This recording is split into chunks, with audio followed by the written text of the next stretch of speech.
সারং একদমই অবাক হয়ে যায়, কারণ এই ড্রেসটি ছিল শুধুমাত্র কাপলদের জন্য। গুয়নের ব্যবহার দেখে সারং খুব অবাক হয়ে যায়।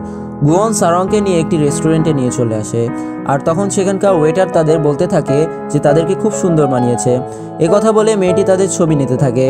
সারং গুয়নকে বলতে থাকে যে কেন গুয়ন তাদের জন্য ম্যাচিং ড্রেস কিনে আনলো। তখন গুয়ন বলতে থাকে যে সে অনেক কষ্ট করে এই কাপলের ড্রেস কিনে এনেছে। গাড়িতে যখন সারং ঘুমিয়েছিল তখন গুয়ন তার সাইজ আন্দাজ করে নিয়েছিল। এরপরে গুয়ন সারং এর সকল পছন্দের খাবার অর্ডার করে নেয়। গুয়ন সারংকে জিজ্ঞাসা করতে থাকে যে তার কী কী পছন্দ আর অপছন্দ, কারণ গুয়ন সারং এর সকল পছন্দ ও অপছন্দ সম্পর্কে জানতে চায়। সারং এর তো তখন গুয়নের কথাবার্তা খুব রোমান্টিক লাগছিল, আর তখন গুয়ন বলে যে সারং যেন বেশি কিছু চিন্তা না করেই তার ডিনারটা এনজয় করে, কারণ আজ তার জন্মদিন। এরপর গুয়ন সারংকে তার বাড়িতে পৌঁছে দেয়, আর সে সারংকে একটি কেক গিফট করে।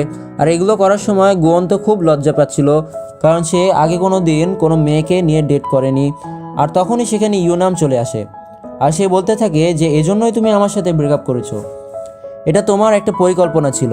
আর তখন সারং বলে তুমি কেন এখানে এসেছো? তখন ইউনাম বলে যে এই ছেলেটি এখানে কেন? তখন ইউনাম গুয়নকে বলে যে তুমি কে? তখন গুয়ন উল্টো তাকে বলে যে তুমি কে? তখন সে বলে যে আমি সারং এর বয়ফ্রেন্ড। তখন সারং বলে যে তুমি কিভাবে আমার বয়ফ্রেন্ড হতে পারো, তুমি আমার এক্স। তখন ইউনাম বলে যে আমি কিভাবে তোমার এক্স হতে পারি? তখন সারং বলে যে আমরা তো কিছুদিন আগেই ব্রেকআপ করে নিয়েছি, তো তুমি তো আমার এক্স হবে, তাই না? আর তখন সারং ইউনামকে সেখান থেকে চলে যেতে বলে, কিন্তু সে যেতে না চাইলে সারং পুলিশকে কল করে।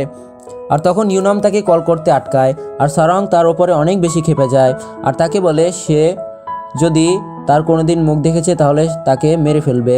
সারং সেখান থেকে চলে যাওয়ার পর গুয়ন ইউনামের হাত ধরে বলে যে সে কেন সারং এর হাসি মুখটা নষ্ট করে দিল, এরপর থেকে সে যেন তার সামনে না আসে, আর যদি সে আসে তাহলে সে তাকে ছাড়বে না। এরপর গুয়ন সারং এর বাড়ির নিচে দাঁড়িয়ে তাকে মেসেজ করতে থাকে, আর গুয়ন তারপর সরাসরি সারংকে কল করে আর তাকে বলে যে সে তো সারংকে তার বার্থডে উইশই করতে পারলো না, আর সবকিছুর জন্য সারং গুয়নকে ধন্যবাদ জানায়। গুয়ন তো সারং এর সাথে কথা বলে খুব খুশি ছিল। আর অন্যদিকে হঠাৎ গুয়নের এত তার জন্য কেয়ার দেখে সারং এর অবাক লাগে। তো এরপর রাতের বেলা সারং তার ঘটনাটা তার বান্ধবীদের বলতে থাকে।